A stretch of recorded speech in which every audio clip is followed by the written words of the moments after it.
Hey, final video. So I do have the maps, and I'll try and make this short so I don't bore you too much. But here's one of the maps I showed of Germany and Berlin. So in 1945, at the Yalta Conference post-World War II, Western powers divided up Germany. And the Soviet Union, whoa, let's get my hand in the right place. Soviet Union took what became East Germany, and the other allies took what became West Germany. Now, the Soviet Union cut down, my goodness, I can't seem to do this. So they blocked off that border.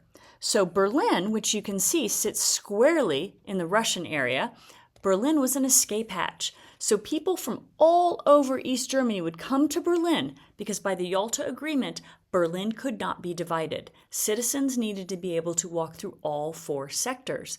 So they would come to Berlin, they would walk across the street, and they'd be gone.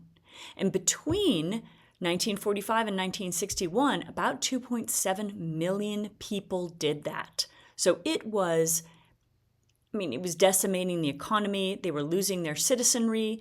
And so in 1961, Walter Ulbricht, head of the East German state, with Moscow's permission, because they didn't do anything without Moscow's permission, built the wall. And it was 27 kilometers here between the city, 69 kilometers around, and really, it surrounded West Berlin. We think of it as keeping the East in, but it really made an island of West Berlin in a whole communist sea. So that's a little bit about Berlin and when it got divided and sort of why. Okay, so on the first day, and it did go up in a single night, that is true too. And what went up that night, he flooded the city with 13,000 troops, and they surrounded it with barbed wire. So this is that first morning, and this is one of the inspirational photographs, because this is a woman, and she is handing her son to her husband, and then shaking his hand goodbye. If she was able to ever see or hug her son again, up close, it would have been at the earliest 2.5 years later, when the East Germans allowed West Berliners to come in on a single day pass to visit family.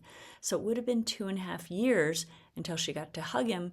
It would have been 28 years before they could have been reunited. So that was one of the inspirational pictures. Another picture here is a picture in 1977 when police officers were trying to see if this metal piping on the top of the wall would be effective to keep people from climbing it. So this is the fourth iteration of the wall. When we think of the Berlin Wall, this is what we think of. However, it started out as that barbed wire, then it was only 6 feet high. Then in the end, in 1977, they started this final and fourth iteration, which was 10 feet high, with metal shards, sand, barriers, guard posts, and another wall way back here that was about 6 feet high. So if you were an East Berliner, you never even got to this wall because you had a little wall back here and then you had all this in between. And this was called the buffer zone or the death strip. And of course, it was only graffitied on the west. It was pristine concrete on the east. No one would dare to paint the wall. And then my last picture, as I told you before, Venona 2 is fictional, but Venona 1 was not. And a lot of my information came from Angeline Nani. She was one of the very few who ever gave an interview. These women kept their secrets. And so she gave an interview in 2018, right before she passed away in 2019. So here are some of the names of the women who were part of Venona 2, which began in 1943, when a military intelligence officer decided that the U.S. should not trust their new ally, Joseph Stalin, and he wanted to peek into Stalin's mailbag. So that's how it began. And it was so secret, by the way, that 4 sitting presidents never knew about it.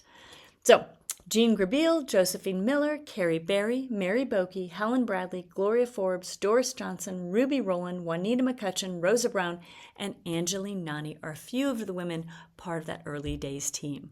So there you go. There's a little bit about the Berlin letters. I thank you so much for inviting me to be with you, and I hope that you'll read other of my books. Here they are. Actually, these are my contemporaries. That's Awful Beautiful Life. These are my historical fiction. And as I mentioned, in June of 2025, I'll take you to 1973 London, another historical fiction, with The English Masterpiece. So have a great day, have a great evening, and thank you so much. Bye, y'all.